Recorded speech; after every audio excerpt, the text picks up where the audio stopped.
الحمد لله وكفى على نبي المصطفى محمد صلى الله عليه وآله وسلم ومن اهتدى. أشهد أن لا إله إلا الله وحده لا شريك له وأشهد أن سيدنا محمدا عبده ورسوله لا نبي بعده. اللهم صل وسلم وبارك على سيدنا محمد وعلى آله وأصحابه أجمعين. لقد قال الله تعالى في محكم تنزيه بعد أعوذ بالله من الشيطان الرجيم واللاتي يأتين الفاحشة من نسائكم فاستشهدوا عليهن أربعة منكم. Sadaqallahul Azim. Yang dimati Tuan Imam dan dikasihi Tuan Pengurusi Masjid, ahli yang masjid, senyap hadirin muslimin dan muslimat yang dirahmati Allah Subhanahu wa taala sekalian. Alhamdulillah, puji dan syukur kita ucapkan pada Allah Subhanahu wa taala. Pada pagi ini kita dipertemukan oleh Allah Subhanahu wa taala untuk sama-sama melaksanakan ibadah kewajipan salat subuh. Dan kita isikan selepas subuh kita dengan kuliah. Mudah-mudahan Allah mengirakan sebagai salah satu amal soleh kita dan mendapat ganjaran di sisinya. Dan tak lupa mari sama-sama kita selawat pada baginda Nabi sallallahu alaihi wasallam. Mulakan pagi kita dengan berselawat, Allahumma salli ala sayyidina Muhammad wa ala alihi wa sahbihi ajma'in. Mudah-mudahan dengan terselawat pada baginda Nabi sallallahu alaihi wasallam kita termasuk dalam orang yang mendapat syafaat daripada baginda Nabi sallallahu alaihi wasallam. Hadirin muslimin dan muslimat Allah Taala sekalian, insya-Allah pada pagi ini kita sambung bacaan kitab kita Qanun Jinayah Syar'iyyah. Kita sambung pada muka surat 42, iaitu berkenaan dengan bukti-bukti untuk mensabitkan kesalahan zina. وقال المصنف رحمه الله تعالى ونفعنا في علومه وبركاته آمين يا رب العالمين. Bukti-bukti untuk mensabitkan kesalahan zina dalam perkara 28 ceraian 1, iaitu kesalahan zina adalah salah satu kesalahan dalam jenayah syar'iyyah yang wajib dikenakan hukuman hudud ke atas mereka yang melakukan kesalahan zina itu, sebagaimana yang telah diperuntukkan dalam perkara 15, ceraian 2 dan juga ceraian 3, yang berdalilkan firman Allah Ta'ala di dalam surah An-Nur ayat yang kedua, yang disebutkan dalam perkara 15 ceraian 1, dan ditakhsiskan oleh hadis baginda Nabi sallallahu alaihi wasallam yang diriwayatkan oleh Imam Muslim dan juga Abu Daud, yang disebut dalam perkara 12 ceraian 4. Baik, hadirin muslimin dan muslimat Allah Taala sekalian, dalam perkara 28 ini berkenaan dengan apa kaedah untuk mensabitkan kesalahan ini, salah satunya berdasarkan firman Allah dalam Al-Quran. Hal ini kita telah baca pada ayat surah An-Nur ayat yang kedua.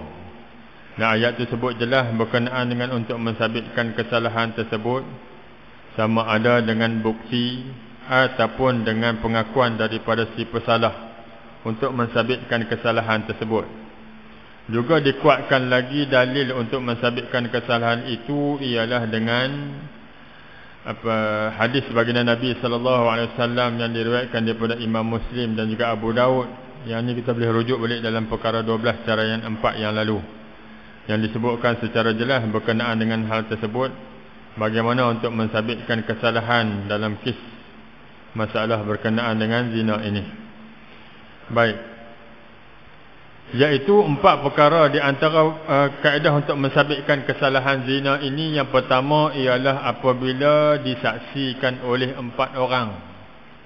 Zina tersebut bila disaksikan oleh 4 orang, kita sebut yang dulu ni, maka boleh untuk sabitkan. Syaratnya 4 orang tu setuju untuk mengaku menjadi saksi.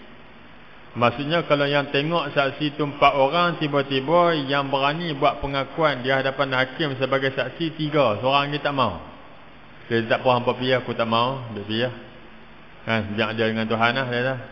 Maka 3 orang yang pergi tersebut tidak cukup menjadi 4 orang saksi sebagai saksi kes zina, maka kes itu tertolak ataupun gugur kerana 3 sahaja yang buat pengakuan, seorang lagi tak mau. Ni aduh.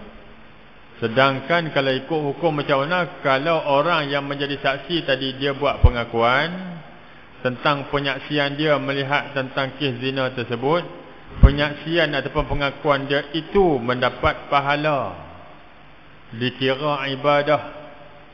Tapi oleh kerana dia kata tak mau, aku tak mau jenis, tak suka jenis jaga tepi kain orang ni. Kadang-kadang ada tentu orang jenis macam tu. Dia jenis benda hanya berkaitan agama ni, dia kata tak apalah, apa juga lah, aku tak mau. Saya sebut ni tuan-tuan sebab ada kes tuan-tuan. 2 bulan lepas tuan-tuan ada orang main jumpa saya tuan-tuan, kes berkenaan dengan faraid. Kes apa dia? Kes kata berkenaan dengan ayah dia sebelum mati ni, ayah dia duk mengaji kan, duk faham. Panggillah 2 orang luar. Seorang Tok Imam, seorang lagi hanya kawan Tok Imam, main untuk jadi saksi, dia buat wasiat. Mula-mula nak tulis tapi tak ditulis sebagai saksi secara mulut. Bila 2 orang tu main dengar apa semua elok dah, dengar apa semua, takdir Allah memang ayah dia lepas tu mati. Bila ayah mati, yang dengar salah seorang daripada anak tersebut, anak ni pun dia pun panggil dia beradik lain semua, dia telah macam ni, ada saksi berkenaan dengan ayah wasiat sekian-sekian. Lepas tu panggillah saksi tu. Waktu panggil Tok Imam main, panggil hak seorang ni tak mau main. Panggil untuk jadi saksi ni. Kata main jumpa pak cik, jomlah pak cik tolong saya nak pergi jumpa dengan adik-beradik saya ni pasal apa ayah wasiat atau ni, pasal ayah tu waktu ayah wasiat tersebut pasti apa dijemput panggil sebagai saksi dengan ayah dengan Tok Imam. Dia kata tak apalah, aku tak mau pergi. Pasal apa pak cik tak mau main? Aku tak suka nak jaga tepi orang. Sedangkan awal dulu ni waktu ketika pak dia panggil suruh main jadi saksi tu, dia kata tak apa. Dia mau pergi, dia ikut sekali dengan Tok Imam boleh jadi saksi. Mesti waktu ketika nak jadi saksi pengakuan tentang wasiat tersebut, dia tak mau jadi saksi. Tuan-tuan, apa yang kita boleh sebutkan berkenaan dengan apa wasiat ni tuan-tuan, dalam satu hadis riwayat Imam Baihaqi dan juga Imam Muslim menyebutkan berkenaan dengan salah satu daripada tanda untuk kita berbakti pada mak ayah. Tuan-tuan, kisah dia apa? Seorang lelaki yang pernah datang berjumpa Nabi, tanya, ya Rasulullah, ayah aku dah mati, mak ayah aku dah mati, ada tak jalan kaedah yang boleh bila aku buat, aku seolah-olah sedang berbakti pada mak ayah aku? Nabi kata ada 4 perkara yang kamu buat, bila kamu buat maka kamu termasuk orang yang telah sedang mentaati pada mak ayah. Mungkin waktu hidup dulu anak ni nak berbakti pada mak ayah tak boleh pasal dia duduk jauh. Dia duduk minta lah tukang bagi mai duduk dekat dengan mak ayah dia balik kampung, tapi tak dapat. Tengok-tengok tahun tu Covid punya pasal dia dapat tukang mai dekat. Bila dapat tukang mai dekat, balik mai sini tengok-tengok ayah dia kena Covid, dia pun tak boleh jumpa. Bukan tak boleh jumpa, ayah dia mati waktu ketika ayah dia meninggal pun dia tak sempat nak jumpa. Pasal apa? Pasal Covid. Tentang Covid boleh ada balik urus tak? Tak boleh, semua dia buat sana siap. Sampai nak pergi ke makam apa tanah perkuburan pun kadang-kadang hanya orang yang bertugas saja, hanya anak-anak tak boleh nak bawa. Oleh kerana dia balik macam tu, tengok-tengok tak ada peluang. Maka salah satu peluang yang boleh dilaksanakan oleh anak untuk sebagai tanda berbakti pada mak ayah, salah satunya yang Nabi sebut ialah mereka yang melaksanakan wasiat mak ayah. Mereka yang menunaikan wasiat ataupun hasrat mak ayah dan wasiat tersebut, dia tu dikira sebagai orang yang sedang berbakti pada mak ayah dia. 4 perkara apa dia? Yang pertama Nabi sebut salatu alaihima, melaksanakan solat jenazah ke atas keduanya. Tu dikira berbakti pada mak ayah. Tu satu. Yang kedua, memohon ampun kepada Allah terhadap keduanya. Wa istighfarul lahuma, minta ampun pada Allah setiap kali lepas solat. Ya Allah, ampunkanlah dosa mak ayahku. Minta ampun tersebut termasuk tanda berbakti pada mak ayah. Yang ketiga tadi ni, iaitu melaksanakan segala wasiat mak ayah tersebut juga termasuk tanda berbakti pada mak ayah. Dan yang keempat, kata Nabi sallallahu alaihi wasallam, tanda berbakti pada mak ayah menghubungkan ataupun berbuat baik kepada orang-orang yang pernah berkawan dengan mak ayah kita. Tuan-tuan, tu 4 perkara yang Nabi sebut tanda berbakti pada mak ayah. Maka dalam hal tersebut nak sebut tadi ni, bila tak mau jadi saksi, maka dia dah menghilangkan pahala dia tadi ni. Menghilangkan pahala. Sebab itu ibadah, sebab dia tak mau jadi saksi walaupun hal berkaitan dengan wasiat. Maka rugi di situ.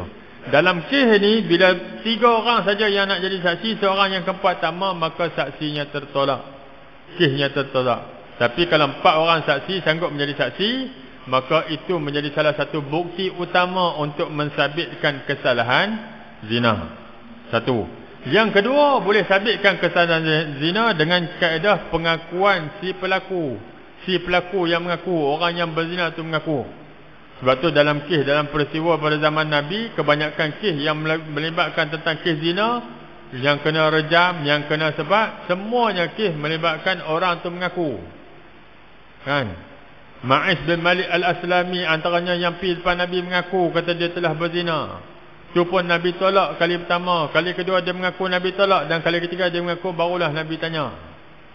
Nabi perincikan, nak sabitkan kesalahan, kata dia dalam keadaan waras dan juga tanpa mabuk dan sebagainya, berakal, maka baru boleh sabit kesalahan. Nak sebut apa tuan-tuan, yang jadi dalam undang-undang Islam ni kebanyakannya nak sabit 4 orang saksi payah. Tapi dalam kes pengakuan ni banyak. Tu tuan-tuan. Dan yang ketiga, untuk mensabitkan kesalahan zina yang telah disebutkan dalam perkara 15 tersebut, ialah qarinah. Qarinah iaitu tanda bukti kata kawan tu telah berzina. Salah satunya ialah hamil. Sebagaimana kisah yang berlaku zaman Nabi, seorang wanita Arab daripada bangsa ataupun daripada suku Ghamidiyah yang berzina. Dia mengaku depan Nabi. Bukti dia sebut, ya Rasulullah, bukti kata aku berzina ni, aku sedang mengandung anak, hamil. Maka itu adalah qarinah. Pengakuan pun dia buat pengakuan, bukti dengan dia mengandung pula, maka sabit 2 lagi dan tu. Maka bila ada bukti-bukti tersebut, maka baru boleh sabitkan kesalahan. Baik tuan-tuan, dalam perkara 28 ni, apa yang kita nak kena faham? Benda yang kita nak faham ialah bukti. Maksud apa? Islam letakkan bukti. Bila bukti itu ada dan sabit kesalahan di mahkamah, barulah boleh benda tu dibawa kes. Maka sebab tu dalam Islam, apa-apa pun kes selagi mana tidak terbukti kesalahan, tak bukti kata dia bersalah, maka Islam larang untuk kita besar-besarkan ataupun hebahkan benda tersebut. Ni kan ada, ada kes rasuah, kes kan, bukti tak lagi? Tak ada bukti lagi, baru dalam pembicaraan. Maka boleh tak kita kata? Tak boleh. Kalau kita pergi cerita canang merata tempat, rupanya memang sungguh dia begini, betul ke mahkamah buktikan? Tak lagi lah, tapi nampak gaya macam sama pasal dia ni dengan kawan orang lelaki lah. Contoh, pasal kes liwat ke dan sebagainya. Maka hukum adalah salah di situ. Ini sebagaimana disebutkan dalam perkara 28 ceraian 1 ni.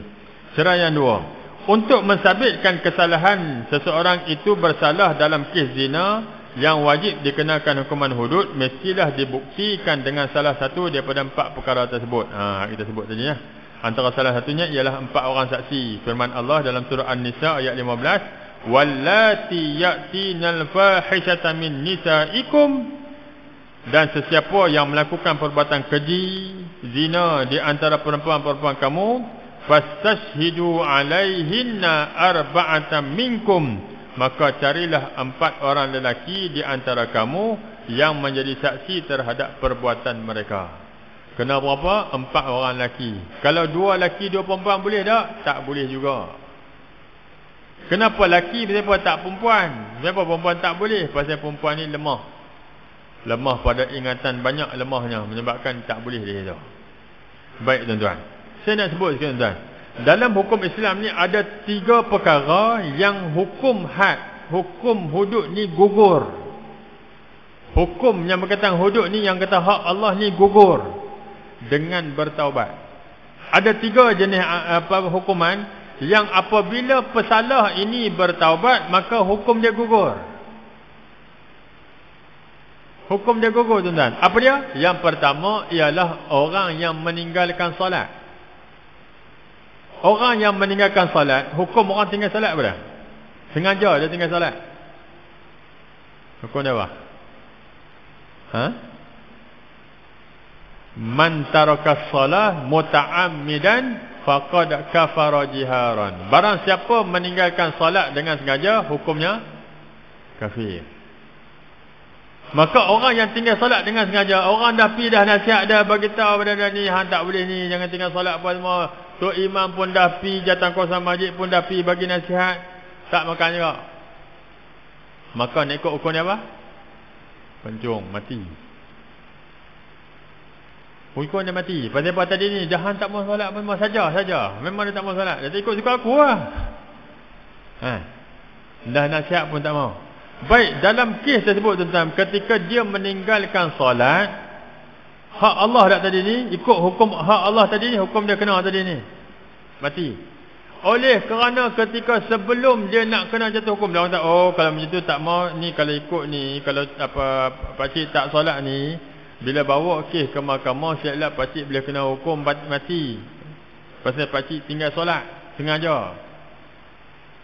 Dia tak ikut suka aku, dia pun balik. Hanya bagi nasihat tu balik. Bila balik-balik apa semua, bukan sekali, dah banyak kali bagi nasihat.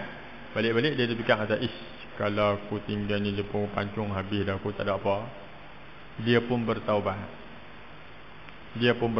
Bertaubat maksudnya seminggu lepas tu tengok-tengok sampai surat dipanggil ke mahkamah.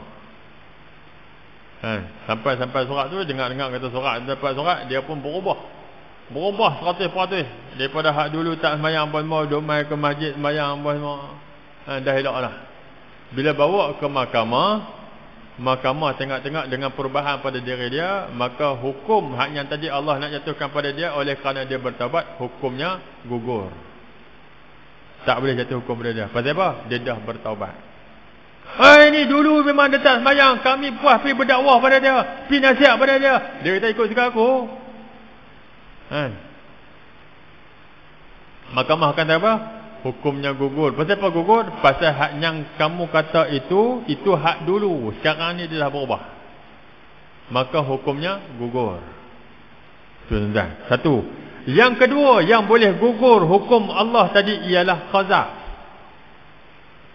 Qazaf apa dia tuan-tuan? Tuduh orang baik berzina, buat benda jahat. Dia buat tuduhan. Oh kawan ni lewat, kawan ni berzina, dia buat tuduhan. Bila dia buat tuduhan tersebut, ikut hukum apa? Kena berapa? Sebat 80 kali sebatan. Bila buat tuduhan tanpa saksi, maka hukumnya qazaf. Hang tuduh tanpa saksi, bila bawa kes ke mahkamah, maka orang yang menuduh itu akan kena hukum qazaf 80 kali sebatan. Baik. Hukum boleh kena tak pada dia? Hukum boleh gugur tak? Ya, bila boleh gugur, bila yang kena tuduh tadi ni dia bertaubat, dan orang yang kena tuduh memaafkan dia. Bawa kes ke mahkamah dah. Bila bawa kes ke mahkamah apa semua, mahkamah pun macam simpulan bersimpulan dengan ini, sabit kesalahan menuduh si fulanah binti si fulan kata berzina, tanpa mendatangkan 4 orang saksi ataupun saksi menuduh kes zina tersebut, maka dengan ini mahkamah menjatuhkan hukuman qazaf, iaitu 80 kali sibatan kepada si pesalah ni. Sebelum mahkamah nak sebut dengan jelas nak jatuh hukum tersebut, tiba-tiba orang yang kena tuduh, perempuan yang kena tuduh sendiri kata, wahai Tuan Hakim, saya tengok kata pakcik, hak tuduh saya ni tengok nampak berubah dah elok dah, dia pun nampak jadi baik apa semua. Pakcik, Tuan Hakim, saya nampak daripada sikap dia dulu, dia tuduh saya tu mungkin atas kelancangan, keculuparan mulut dia kata ni. Maka dengan ni Tuan Hakim, saya memaafkan dia atas tuduhan tersebut. Nampak cara dia dah berubah jadi baik apa ni, Tuan Hakim, saya memaafkan dia. Kerana dengan kemaafan orang yang kena tuduh di dalam mahkamah, maka ketika saat itu orang yang menuduh, yang patut kena hukum qazaf 80 kali sebatan, hukumnya gugur, tak kena. Walaupun itu termasuk dengan hukum hak Allah tadi ni. Dalam undang-undang qazaf tadi ni termasuk dalam hak Allah tadi, tuduhan tersebut gugur. Tuan, ni nak abang ni kuatnya kuasa berkenaan dengan taubat tadi ni dan juga kemaafan. Tuan. Baik. Dan yang ketiga apa? Hukum had Allah juga gugur ialah dalam kes hirabah. Kes apa? Hirabah, merompak. Kes merompak. Kes merompak, bila merompak apa semua? Bila dia merompak, contoh, ada seorang dia buat satu rompakan tersebut dia pergi rampas. Apa beza rompak dengan mencuri, tuan-tuan? Merompak, mencuri, menyamun. Apa dia beza? Mencuri, ambil satu barang tanpa pengetahuan tuan dia dengan cara tersembunyi. Sembunyi, tapi orang tak tahu, dia ambil. Curi, itu mencuri. Tapi kalau pi ambil dalam keadaan terang-terangan, pi ambil barang tu, rampas barang tersebut dengan bawa senjata, tu panggil apa? Tu panggil merompak. Hukum merompak dan juga mencuri berbeza. Kalau orang hukum mencuri, sabit kesalahan, potong tangan. Mencuri. Bila mencuri, sabit kesalahan, nilai barang yang dicuri tersebut lebih daripada suku dinar, maka jatuh hukum potong tangan. Cuma dalam Islam, hukumnya, tuan-tuan tengok tuan-tuan, adakah kita rasa undang-undang Islam tu nampak zalim? Contoh, orang mencuri kali pertama, yang pertama sabit kesalahan, potong tangan kanan. Kali kedua dia curi, potong orang belah. Kali pertama curi, potong tangan kanan. Kali kedua curi, tak. Kali kedua curi tak potong tangan kiri, potong kaki kiri. Dia potong silang. Tangan kanan kali pertama, kali kedua potong kaki kiri. Kali ketiga dia curi, potong bawah pula. Potong bawah pula. Kalau ikut mazhab Syafi'i, potong pula tangan kiri. Kali keempat curi lagi, potong pula kaki kanan. Kalau ikut mazhab kita Syafi'i. Tapi kalau dalam kitab kita ada sebut apa? Bila kali pertama potong tangan kanan, kali kedua potong kaki kiri, kali ketiga dia curi pula, tak potong dah. Pasal apa tak potong dah, Ustaz? Pasal tadi kalau potong juga lagi ni, lagi menyebabkan susah pada dia. Maka Islam ada ihsan dia itu, dikenakan takzir yang berat pada dia kerana dia mencuri. Agak-agak tuan-tuan, orang yang curi ni agak-agak dia nak buat kali kedua lah. Curi kali pertama, dia nak curi kali kedua. Ada hati curi ni tuan-tuan, dia kan kira kena hukuman, kena api apa pun, dia curi kaki, curi macam tu lah. Baik, itu kalau mencuri. Kalau merompak, hukum dia tak sama seperti mencuri. Kalau mencuri tadi potong tangan. Kalau merompak pula dia tengok. Kalau merompak dalam keadaan bersenjata yang menyebabkan kematian, hukum dia pancung. Hendak merompak satu, lepas tu menyebabkan kematian. Pergi merompak, tiba-tiba haknya orang yang barang dia nak rompak tersebut lawan, dia pun tembak bagi mati. Bila mati, barang dia tak ambil, barang dia tak curi. Hukum dia apa? Hukum dia pancung. Pasal apa? Menyebabkan kematian. Kalau Ustaz dia merompak tapi dia tidak menyebabkan kematian, barang dia ambil. Dia lawan-lawan, dia pukul bagi berdarah apa semua, tengok-tengok, oh barang dia ambil. Orang tu tak mati, orang tuan punya barang tak mati. Hukum dia apa? Hukum dia apa? Hukum dia tadi, dia kena, sama juga, dia boleh kenakan hukuman pancung, lepas tu disalib. Lepas di hukuman pancung, maka mayat dia akan disalib. Ditak di 3 hari, digantung di satu tempat selama 3 hari untuk tontonan khalayak ramai. Agak-agak tuan-tuan, kalau ada orang yang merompak, sabit kesalahan kena tangkap, kena hukum pancung, lepas tu dia digantung dan di khalayak ramai dan disalib. Agak-agak macam mana? Ada orang nak berani merompak lagi tak? Kadang-kadang tuan-tuan bila sebut ni, ada orang tanya, Ustaz lah ni dah lepas kena pancung, kena salib, mayat dia tu macam mana? Nak kena mandi dulu ke gantung dulu? Islam sebut apa? Kena mandikan dulu. Mandi dan kafan siap-siap apa semua, barulah mayat itu digantung, disalib selama 3 hari. Disalib di tempat yang khalayak ramai, orang duduk lalu-lalang, orang tengok. Simpulan ini telah dikenakan hukuman had kerana telah merompak, hirabah. Dia macam tu perincinya. Baik, dalam kes hirabah tuan-tuan, dia boleh terlepas hukum, gugur hukum apa? Ketika lepas dia merompak dan dia merompak tersebut tak menyebabkan kematian. Dia merompak, orang haknya dia rompak tersebut tak kena apa, tapi barang dia ambil, lari. Bila dapat orang pun buat report, polis cari apa semua. Setahun tak jumpa, tahun kedua tak jumpa, 5 tahun lepas tu baru jumpa hak kaki perompak ni. Dia penyamun tabus ni baru jumpa. Waktu jumpa tersebut dah berubah. Dia duduk satu tempat, ada kawasan pendalaman terpencil apa semua tu, dan keadaan dia dah berubah. Dia pun dengan pakai serban, pakai jubah, berubah 100% daripada dulu kaki perempuan ni. Polis baru jumpa, dapat tangkap. Bila dapat tangkap apa semua, bawa kes ke mahkamah. Kena tak hukuman? Kena tak hukuman tadi, kes dia merompak? Kena tak? Tak kena. Gugur hukum dia, pasal dia dah bertaubat, berubah. Namun begitu, barang yang telah dirampas, diambil dulu merompak, kena diserahkan balik. Mana ada habis dia belanja dah, kena bayar balik pada orang yang dia rompak dulu ni. Itu Islam. Maksudnya gugur hukum dia pasal tadi ni. Dia dah berubah, bertaubat. Macam tu. Maksudnya bukan Islam gelut nak hukum orang. Dah. Baik, itu hak jelas. Namun begitu, ada 3 perkara pula hukum dia, hak Allah tadi takkan gugur. Takkan gugur. Apa dia? Antaranya ialah yang pertama, orang yang mencuri.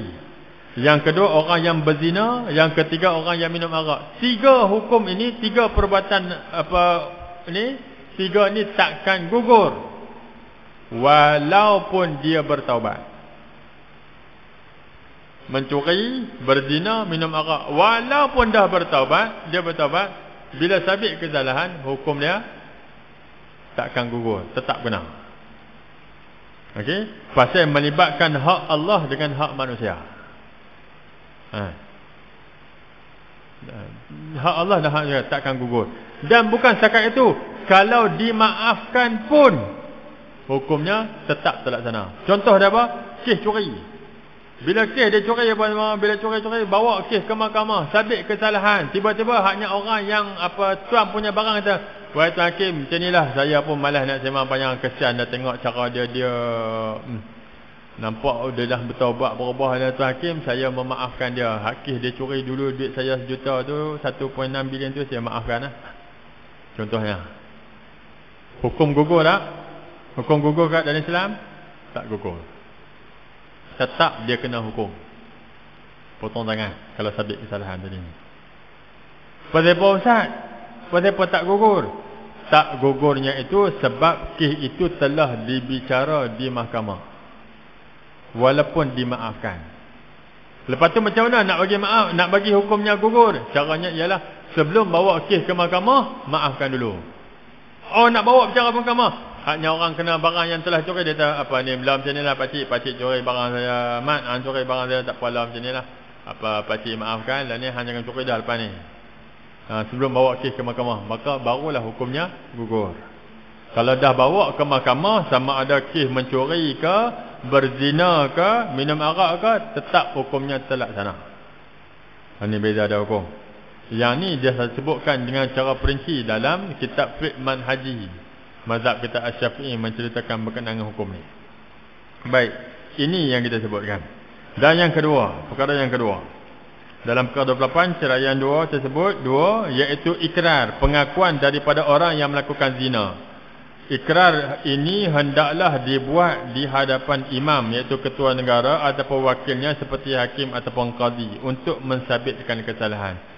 Kalaulah orang yang berzina tersebut mengaku depan Tok Imam, dia mai jumpa Tok Imam, dia kata, "Tuan Imam ni, saya nak minta buat pengakuan, minta Tuan Imam tolong buat tindakan kat saya, apa yang boleh buat, pasal saya telah berzina," contohnya. Kan Tuan Imam kata, "Aku bukan dia buat apa." Dia kata, "Taklah, saya mengaku kat Tok Imam lah." Bila dia buat pengakuan jelas Tok Imam pun semua, Tok Imam pun dengar, panggil Tok Imam kata, "Dah, sebelum nak buat pengakuan ni," dia panggil Tok Bilal apa semua, Tok Syok mai dengar, pekat dengar mereka. Dengar, apa dengar tak ni, dia buat pengakuan ni. Dia dah okey dengar. Tok Imam boleh buat apa? Tok Imam boleh buat apa? Tok Imam tak boleh buat apa. Tak boleh nak jatuh hukum kat dia. Bila boleh jatuh hukum? Nak boleh sabit jatuh hukum tu bila dibuat pengakuan dalam mahkamah. Kalau dah kan tak apalah, kalau itu tak apalah macam ni. Cara nak selesai dah, nak ambil, nak ikut hukum Allah ni, kena pergi mengaku di mahkamah. Bila bawa pergi ke mahkamah, tengok-tengok bila naik masuk bicara di mahkamah, Tuan Hakim tanya, "Si Pulana binti si Pulan, betul ke kata kamu ni buat pengakuan kata kamu telah berzina? Kepada tarikh sekian-sekian begini. Bila hakim tanya macam tu, tiba-tiba hak perempuan yang mengaku tadi ni, dia kata, mana ada, saya tak pernah mengaku pun, Tok Imam ni saja. Contohnya, dia saja nak buat, saya buat tuduhan ni. Maka hukumnya apa? Hukumnya tertolak dan gugur. Pasal apa? Orang yang pengakuan tadi pun tak mengaku. Tok Imam kata, kata bukan mengaku depan kami. Saya dengar Tok Siap pun dengar, Bilal pun dengar. Dia kata mana ada. Maka hukumnya tertolak pasal tadi ni. Pasal orang yang berzina sendiri yang tak mengaku. Maksudnya syarat pengakuan ikrar tersebut mestilah di hadapan hakim. Maksudnya ialah dalam majlis ataupun perbicaraan di mahkamah. Dan yang ketiga iaitu sabit kesalahan zina tersebut ialah atas qarinah. Iaitu perkara-perkara yang menunjukkan berlaku perzinahan, sepertinya hamil, mengandung bagi perempuan yang tidak bersuami, atau tidak diketahui perempuan itu ada suami. Ni contohnya. Baik, persoalannya, Ustaz, kalau law sekarang boleh tak Ustaz sabit kesalahan zina itu dengan sebab bila pergi ke doktor buat cek tengok memang sungguh ada kesan bagi perempuan tersebut, kata dia punya darah dia dah hilang dan semua. Boleh sabit kesalahan tak? Boleh sabit kesalahan tak? Kes zina bila perempuan itu buat pengakuan, maka pengakuan itu sabit bukan atas qarinah, tapi atas pengakuan. Lepas tu hakim, saya dah mengaku kata saya telah berzina, bukti dia bawa pergi hospital cek tengok saya punya darah dah habis, contohnya dia kata. Maka bila dia buat pengakuan, hakim akan tengok pengakuan dia, bukan daripada qarinah yang kata selaput darah dah tak ada tu. Kenapa? Sebab pengakuan itu lebih kuat daripada qarinah tadi ni. Qarinah ini nak sabit ialah benda yang pada zahirnya boleh dilihat. Contohnya macam hamil tadi ni. Kalau laki apa qarinah dah nak boleh sabit? Payah. Laki mengaku berzina ataupun laki tak mengaku berzina, tapi orang tuduh zina, maka orang tuduh tu yang kena bawa saksi dulu. Payah nak sabit. Maksud apa tuan-tuan dalam 3 perkara yang sabit kesalahan zina ni? Islam meletakkan satu syarat yang ketat untuk mensabitkan kesalahan zina, kerana ini termasuk dalam perkara yang besar, melibatkan hak Allah. Maka menyebabkan hak Allah untuk menjaga kemurnian Islam tersebut, Islam bagi satu garis panduan yang ketat untuk sabitkan kesalahan. Sehingga kita pandang pada sudut kita ni seolah-olah nak sabitkan kesalahan atas saksi itu amat-amat sukar. Kecuali dengan pengakuan ataupun dengan qarinah. Yang paling mudah dengan pengakuannya. Kalau nak sabit dengan 4 orang saksi, pakai dakwah. Tambah zaman dah pula agak-agak boleh dapat seorang 4 orang saksi. Pun payah. Yang ada banyak apa? Tengok CCTV. Tengok CCTV. CCTV tu pun boleh dipertikaikan jika dilihat pada CCTV, tapi bukan pada waktu yang sama. Contoh CCTV tu, CCTV duk rakam tu tengok, depa telah berzina. Tapi waktu tengok CCTV tersebut, tengok waktu kejadian ataupun lepas tu. Tu menjadi pertikaian pula. Kalau tengok lepas tu, boleh jadi, dia boleh jadi andaian tu juga ditolak. Ni kami duduk bahagian bilik kawalan CCTV kami ni tengok, lepas tu kami fokus bagi dekat. Contohnya. Itu pun boleh ada keraguan lagi. Pasal apa? Bukan tengok dengan mata pada sudut pandang terus, tapi melalui skrin TV. Semua benda tu akan dipertikaikan. Maka nak sebut bahawa Islam ambil berat untuk nak menuduhkan seseorang itu untuk melakukan perbuatan keji. Pasal apa? Sebab Islam bagi jalan keluar dalam kes tersebut. Apa dia? Yang pertama, dia bertaubat sungguh pada Allah. Satu, dia selesai. Hang dah berzina dulu ni oleh kerana orang tak tahu, hang bertaubat cukup hang dengan Tuhan. Tapi kalau orang yang kuat iman, waktu tu bila bukan setakat dia nak bertaubat, dia nak cari jalan agar dia kena hukum yang Allah telah tentukan dengan dia buat pengakuan. Itu beza dah. Sebab tu zaman Nabi, banyakkan hak nyamai mengaku pada Nabi untuk sabit kes dengan sebab pengakuan. Pasal mereka dengan keimanan tersebut, dia berubah 100% untuk berubah. Ini beza dah. Hadirin muslimin dan muslimat sekalian. Ini di antara 3 qarinah untuk mensabitkan kesalahan ataupun bukti-bukti untuk mensabitkan kesalahan zina. Baik, 29.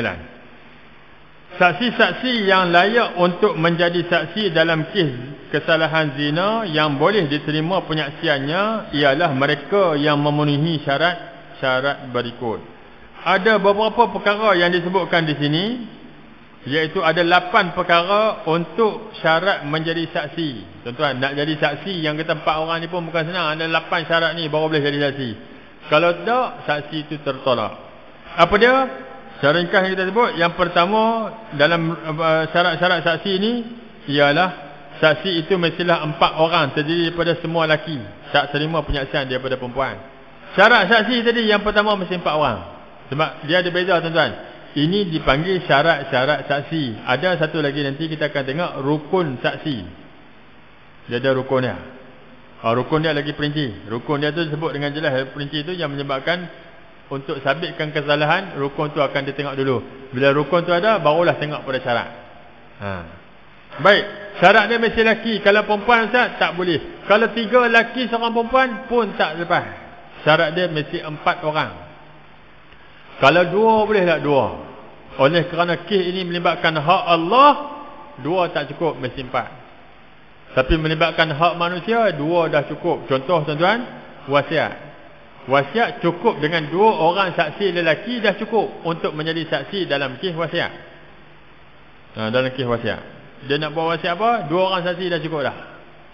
2 orang saksi dah cukup. Tapi kalau kes berkenaan dengan hak Allah, apa hak Allah tadi ni? Hudud, masuk dalam hak Allah, maka mesti 4 orang saksi lelaki. Ustaz, kalau 3 orang lelaki dan seorang lagi dia ni khunsa, macam mana? Khunsa pun ada sebahagian pandangan ulama tertolak kerana bukan dikira lelaki. Pasal apa nak tengok tadi? Khunsa mana? Khunsa hak muskil ke? Khunsa hak wadih? Kita tengok, khunsa muskil yang memang tak tahu. Dia ada 2 alat kemaluan dia dua-dua berfungsi. Nampak macam mana, Tuan?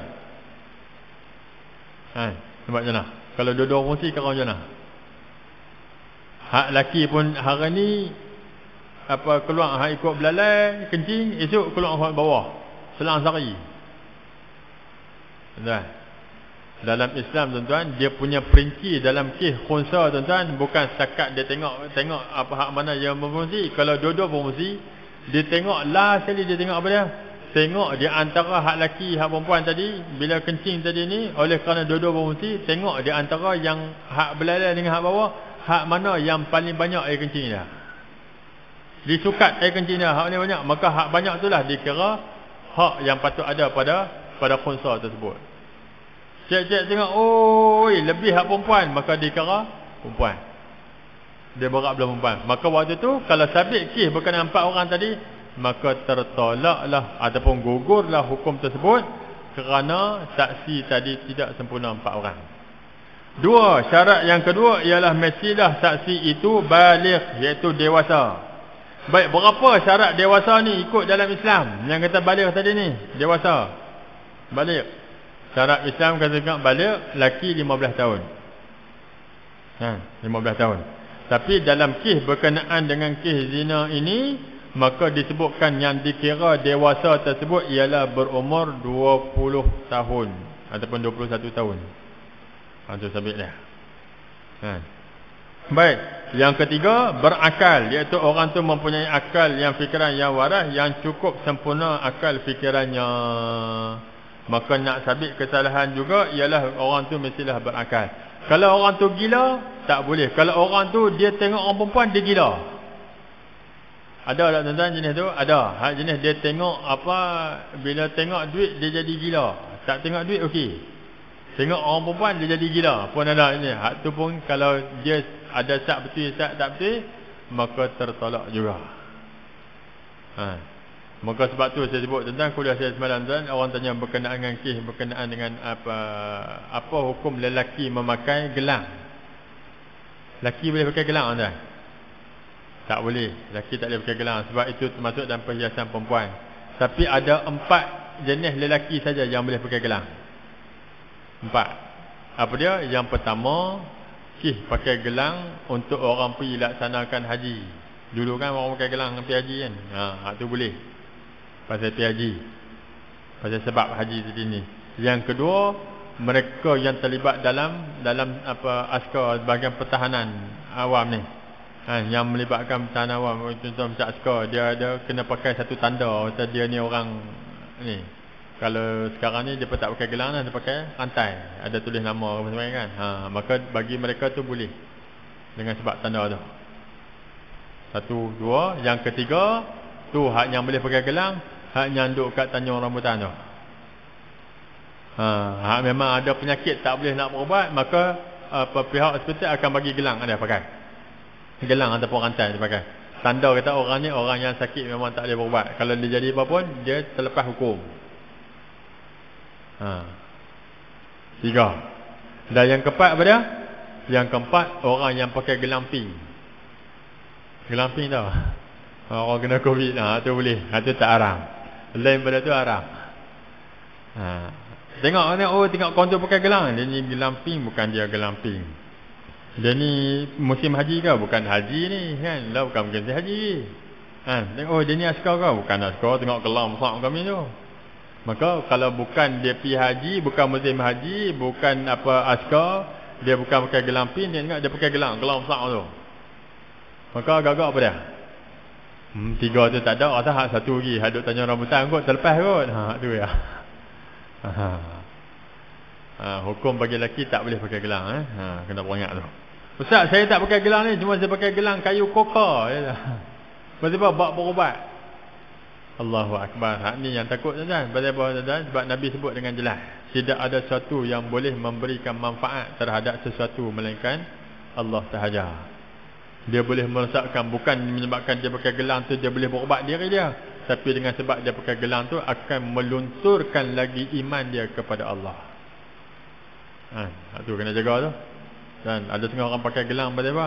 Gelang nak berubat, gelang magnet. Gelang magnet boleh pakai tak berubat? Tuan-tuan, dalam apa ulama menyebutkan dalam gelang magnet tuan-tuan, boleh kalau pakai untuk berubat dengan syarat ada doktor-doktor yang pakar dalam bidang perubatan tersebut mensahkan. Oleh kerana penyakit pakcik ni begini-begini, tak boleh berubat dah, tak tahu dah berubat jalan tak ada, melainkan pakcik pakai gelang magnet ni sembuh. Maka hukum dia boleh kalau doktor pakar yang mengesahkan begitu. Setakat ni ada tak doktor-doktor pakar yang bidang pakar dalam perubatan mengesahkan pakai gelang magnet sembuh penyakit? Ada tak? Tak ada. Maka bila tak ada, hukum pakai tadi adalah tak boleh, haram. Ni ada doktor hak saya beli ni, doktor tu yang buat. Tanya dulu, doktor perubatan ke doktor PhD? Hak ni tengok, doktor PhD lah, dia buat kajian-kajian apa, dia kata boleh.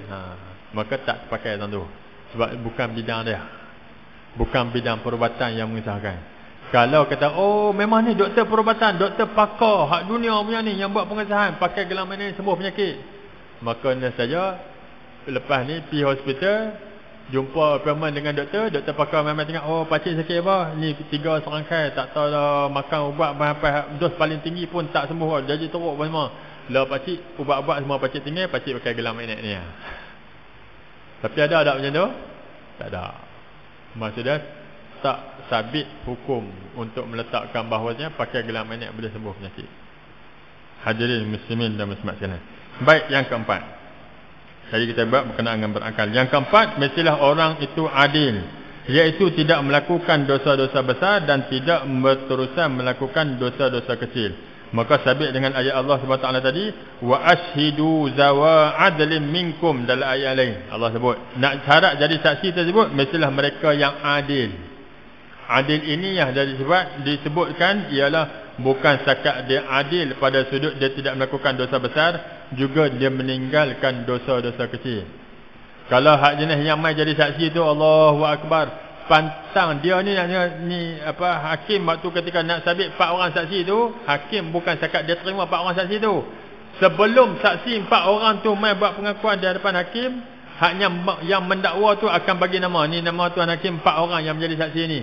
Hakim akan lantik seorang pegawai penyiasat pi cek latar belakang 4 orang tu. Pi cek tengok, 3 orang elok, memang jenis kaki masjid. Hak seorang ni kaki masjid juga, tapi dia kaki kedai kopi pun kuat juga. Kira habis dia keluar masjid, duduk kedai kopi. Ada semang rabung, ada semang apa semua, dia. maka boleh jadi tertolak kerana dengan sebab dia sering kali melakukan dosa-dosa macam tu. Hak jenis duduk kaki kedai kopi ya. Hak jenis duduk sembang lebih ya.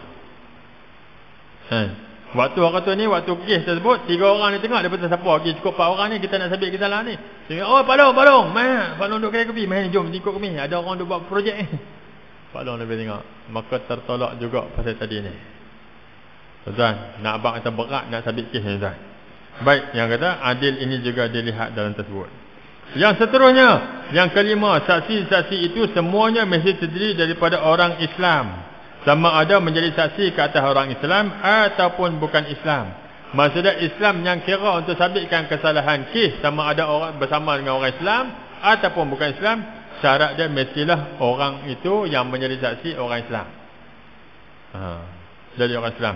Baik, maka tidak diterima yang menjadi saksi itu ialah orang kafir.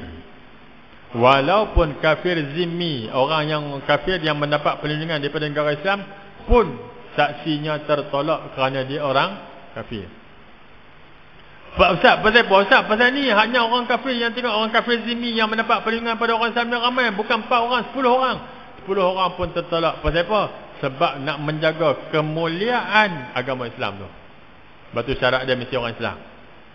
Sebab apa lagi? Sebab orang Islam tu tanda sebab Islam itu agama yang adil.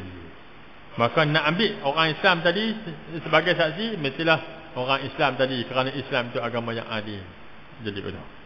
Baik, yang keenam, saksi itu semuanya mestilah benar-benar melihat dengan matanya sendiri masuk kemaluan. Laki itu ke dalam kemaluan perempuan itu seperti lidi celak masuk ke dalam tabungnya, atau seperti keris masuk ke dalam sarungnya. Agak-agak boleh tak Azan? 4 orang tu nak tengok Azan? Dah 4 orang tu nak tengok macam mana mereka masukkan seperti keris masuk dalam sarung. 4 orang itu pula yang tengok bukan berpakat untuk menengok. Bukan pakat 4 orang main kita 4 orang, kita duduk sekolah yang nak tengok ni mereka berzina. Boleh tak macam tu? Tak boleh. Hang kena dulu lagi. Pasal apa? Hampa sepakat pergi duduk mengendap pergi tengok, tapi bukan nak halang, hanya pergi tengok dulu. Oh, masuk dah. Okey, baik, baru pergi. Salah.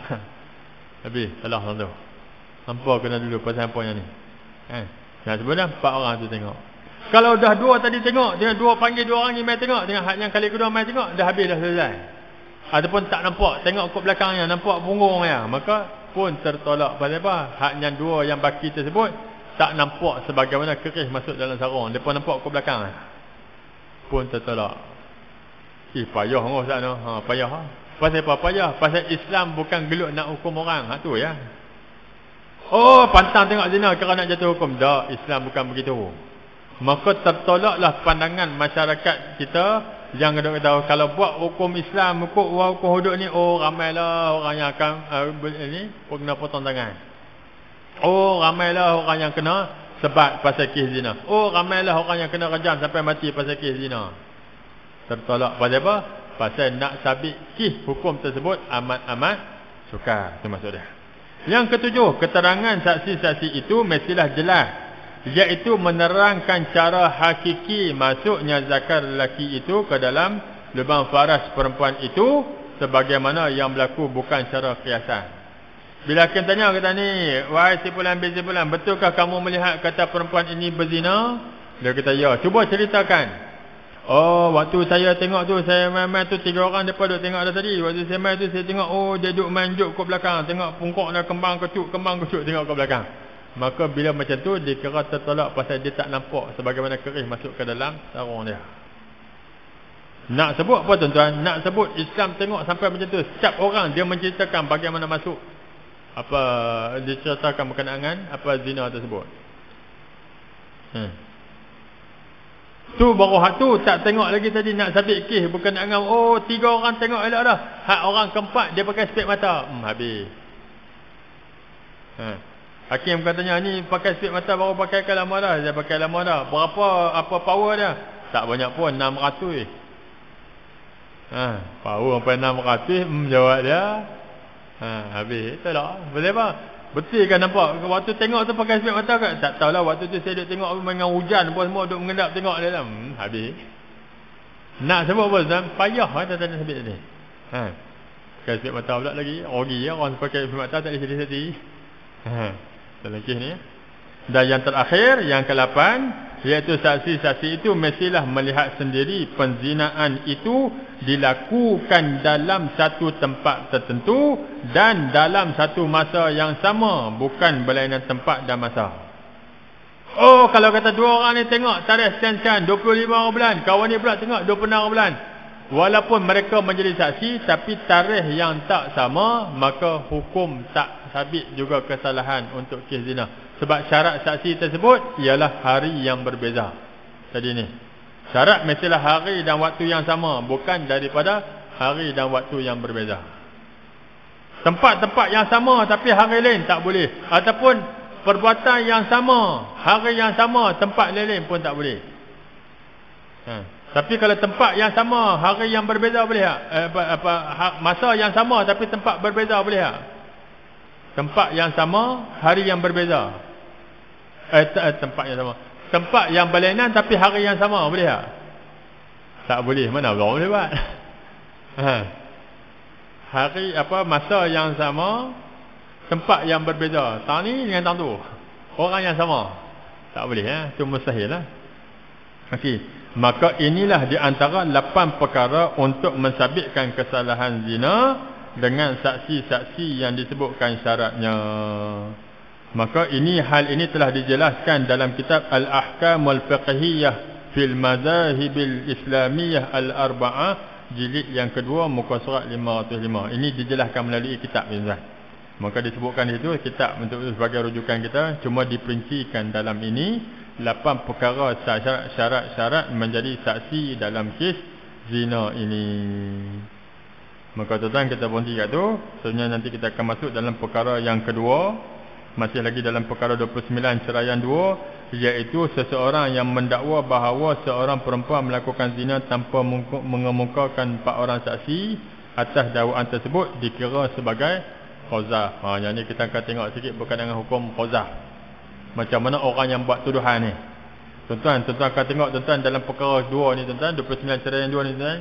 Hukum orang yang buat tuduhan tanpa saksi maka dikira qazaf. Dan bukan setakat kita nampak macam tu. Yang menakutkan kita tuan-tuan, kita akan tengok dari beberapa pandangan para ulama, termasuklah orang yang sembang cara sembang. Sembang tengok tu anak PA tu tengok tu kena tebuk tupai. Ungkapan itu dikira sebagai tuduhan. Agak-agak ramai dah ada kata tu dah ni. Tuan-tuan, jelas jawab tuan-tuan. Maka kalau ikut hukum Islam macam mana? Dikira kena qazaf. Ni Pak Long tuduh saya kata tu kena tebuk tupai apa semua. Pak Long ada saksi ke? Tengok cara jalan pun aku tahu dah. Bukan masalah cara jalan. Ada saksi, kita ada saksi. Dah saksi tak ada lah, tapi cara jalan tu aku tahu dah. Memang hak jenis kena tebuk tupai ni. Bawa kes ke mahkamah, Pak Long tu dulu kena sebat 80 kali sebatan. Buat tuduhan lagi. Hakim bukan tanya kata bukan cara jalan. Hakim tanya ada saksi, dia ada saksi Pak Long buat tuduhan ni. Tak ada lah saksi, tapi pengalaman saya tahu lah kalau jalan macam ni memang orang kena tebuk tupai. Hakim kata bukan saya nak tanya Pak Long pengalaman banyak mana. Saya tanya Pak Long ada saksi tak ada saksi. Kata Pak Long tuduh kata dia berzina. Tak lah kata tak lah. Mai dulu kita belak sebab dulu 80 kali balas. Tu ya. Nak habaq dapat Islam jaga sungguh. Nanti kita akan tengok dalam perkara 29 ceraian 2 ni berkenaan dengan qazaf ni insya-Allah. Baik tuan-tuan, saya buka soalan jika ada sebelum kita tangguhkan kuliah kita pada pagi ni.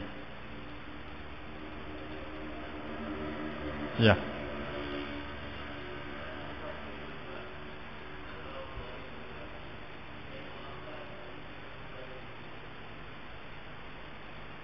Saya maafkan.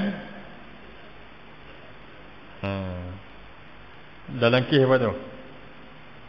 Baik. Wallahu a'lam. Isu berkenaan dengan jawapan saya maafkan. Kata orang yang didakwa tersebut, tuan hakim saya maafkan dia kerana dia mulut dia celpak, tapi saya minta kes ni terus dibicarakan. Maka kes itu dibicarakan dengan apa? Dengan kesnya digugurkan. Hakim akan pegang macam mana? Okey, kes ini diteruskan dengan menggugurkan kes tersebut kerana orang yang didakwa, yang didakwa tersebut telah memaafkan yang mendakwa. Tadi ni. Maka kes tu gugur pasal bab pengakuan tadi ni. Namun kalaulah kes yang berkenaan dengan qazaf tadi, kata dia maafkan tadi ni di hadapan hakim, lepas tu dia kata kes tu diteruskan, hakim akan ambil hukum untuk tidak menjatuhkan hukum. Pasal apa? Pasal tadi ni dalam Islam kes itu oleh kerana terlibat dengan hak Allah. Pasal apa? Hak Allah, undang-undang nak jatuh hukum pada sebab 80 kali sebatan ni, adakah manusia yang suruh? Tidak, tapi Allah yang tetapkan.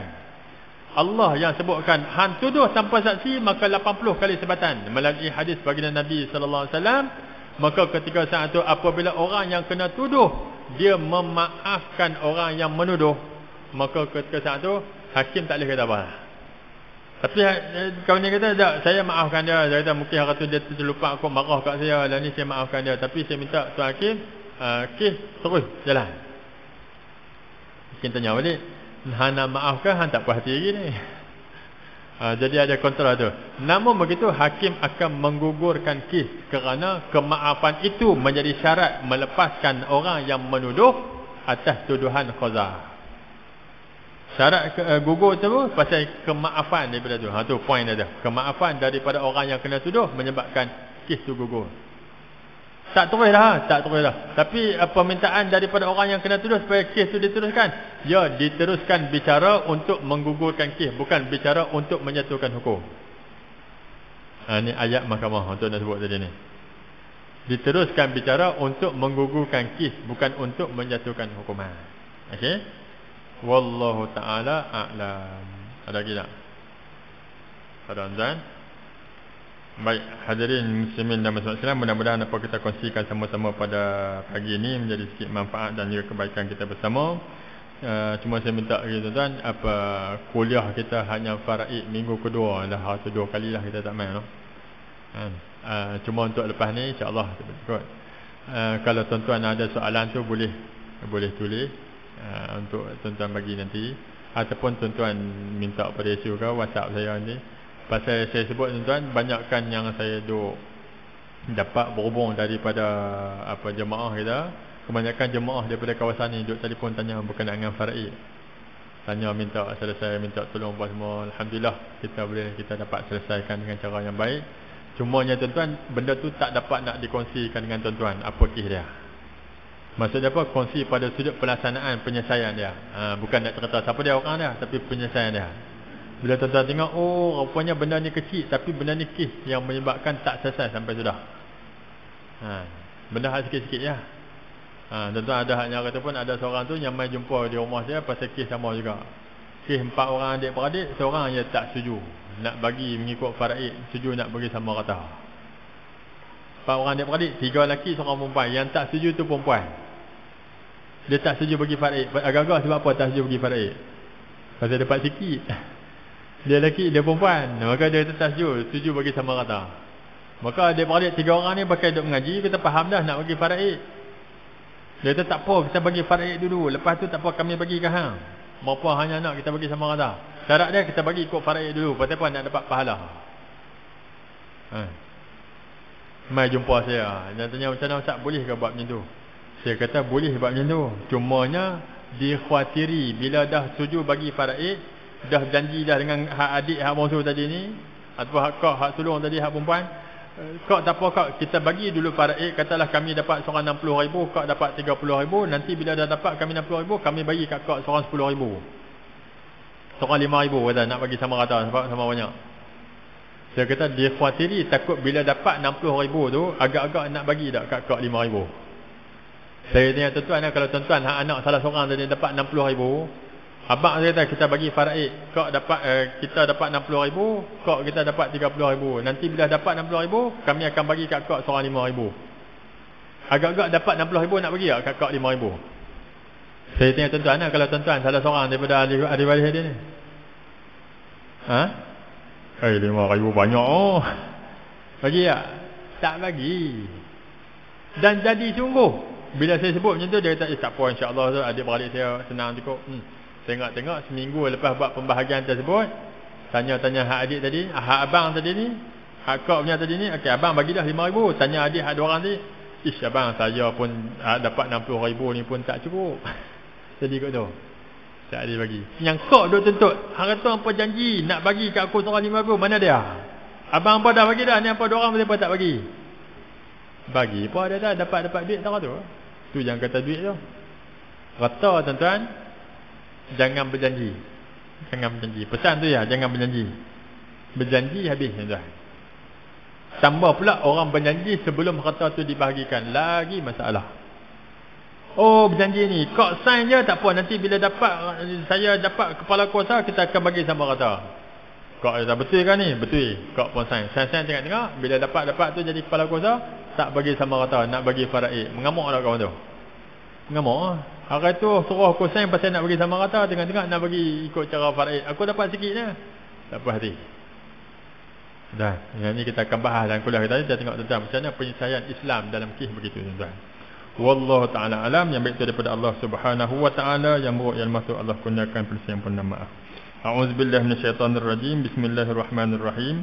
Alhamdulillahi rabbil alamin. Wassalatu wassalamu ala ashrafil anbiya'i wal mursalin. Wa ala alihi wa sahbihi ajma'in.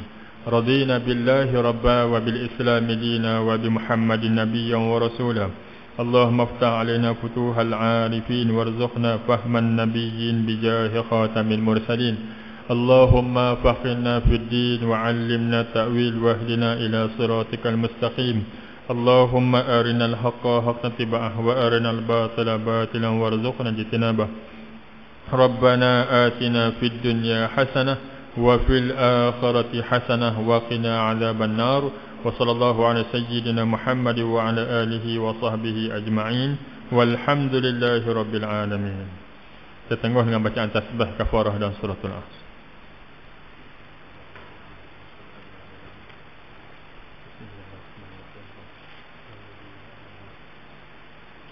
Assalamualaikum warahmatullahi wabarakatuh.